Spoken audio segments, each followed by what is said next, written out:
Assalamualaikum Bapak Ibu.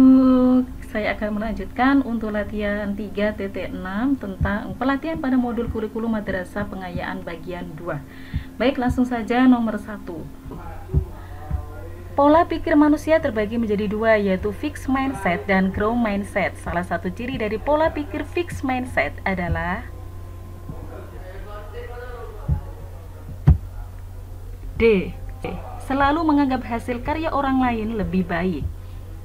2. Mengembangkan kurikulum madrasah berdasarkan kerangka dan struktur kurikulum sesuai karakteristik dan kebutuhan madrasah merupakan proses penyusunan kurikulum berdasarkan kerangka A. Dinamis. 3. Berikut ini yang bukan merupakan pernyataan yang benar tentang struktur kurikulum pada mata pelajaran pilihan madrasah aliyah, yaitu A. Alokasi mata pelajaran pilihan 30-35 JP, harusnya 20-25 JP. Nomor 4. Pengorganisasian pembelajaran adalah cara madrasah mengatur pembelajaran muatan kurikulum dalam satu rentang waktu. Pengorganisasian ini termasuk pula mengatur beban belajar dalam struktur kurikulum, muatan mata pelajaran dan area belajar, pengaturan waktu belajar serta proses pembelajaran. Kegiatan yang dapat dilakukan dalam pendekatan pembelajaran adalah B. Pembelajaran mengintegrasikan berbagai kompetensi dari berbagai mapel dalam berbagai tema. Nomor 5. Peraturan Menteri Pendidikan Kebudayaan Riset dan Teknologi Permendikbudristek yang mengatur penerapan kurikulum merdeka sebagai kurikulum nasional untuk jenjang pendidikan anak usia dini, pendidikan dasar dan pendidikan menengah terdapat dalam B. Permendikbudristek nomor 12 tahun 2024. Nomor 6. Saat menyusun analisis karakteristik madrasah yang berdekatan dengan perguruan tinggi, kemudian melakukan kerjasama dalam bidang akademik seperti pembinaan untuk peserta didik yang berprestasi, maka madrasah telah melakukan analisis SWOT khususnya dalam hal D. Peluang. 7. Mengembangkan elemen-elemen dalam pengorganisasian pembelajaran seperti struktur kurikulum, intrakurikuler, P5RA, ekstrakurikuler, PKL untuk MAK dan MA plus keterampilan. Pendekatan muatan pembelajaran dari berbagai sumber berdasarkan hasil analisis dan refleksi terhadap kondisi madrasah termasuk ke dalam tahap pengorganisasian pembelajaran pada tahap D. Tahap siap. Nomor 8. Memiliki guru yang sebagian besar lulusan S2, kemampuan peserta didik yang di atas rata-rata, serta lengkapnya sarana dan prasarana yang dimiliki madrasah dalam analisis SWOT termasuk ke dalam A. Kekuatan. Nomor 9. Dalam menyusun analisis karakteristik madrasah, pola pikir yang harus dibangun adalah growth mindset. Ciri-ciri growth mindset diantaranya adalah A. Berani melakukan hal yang baru, terbuka, dan dinamis. 10. Segala hal yang berkaitan dengan informasi penting yang dibutuhkan dengan bahasa yang lugas, ringkas, dan mudah dipahami merupakan prinsip penyusunan kurikulum madrasah, yaitu A. Esensial. Nomor 11.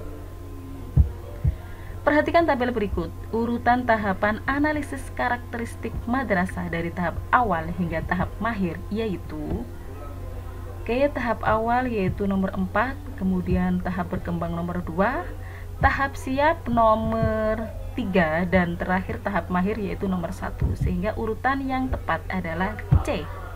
4, 2, 1, 3. Nomor 12. Perhatikan ciri-ciri dari pendekatan pembelajaran berikut. Ada beberapa ciri-ciri yang ditanyakan adalah pernyataan yang termasuk ke dalam pendekatan pembelajaran secara integrasi, yaitu nomor 1, konsep dan keterampilan tertentu dari mata pelajaran diajarkan secara kolaboratif tim teaching, bisa menggunakan 10 konsep Fogarty. Ini betul. Dan yang keempat, pembelajaran dilakukan secara holistik, bermakna, dan aktif. Jadi nomor 1 dan 4 adalah pendekatan pembelajaran secara integrasi. Jawabannya D. 1 dan 4. Nomor 13. Pengorganisasian pembelajaran adalah cara madrasah mengatur pembelajaran muatan kurikulum dalam satu rentang waktu. Pengorganisasian ini termasuk pula mengatur beban belajar dalam struktur kurikulum, muatan mata pelajaran dan area belajar, pengaturan waktu belajar, serta proses pembelajaran. Kegiatan pembelajaran kokurikuler berisi tentang A. Merupakan pembelajaran kolaboratif lintas disiplin ilmu dalam mengamati, mengeksplorasi, dan atau merumuskan solusi terhadap isu-isu permasalahan nyata yang relevan bagi peserta didik. Nomor 14. Analisis karakteristik madrasah merupakan suatu hal yang penting yang harus dirumuskan bersama baik secara internal maupun eksternal. Dalam menyusun analisis karakteristik madrasah terdapat beberapa yang harus diperhatikan, yaitu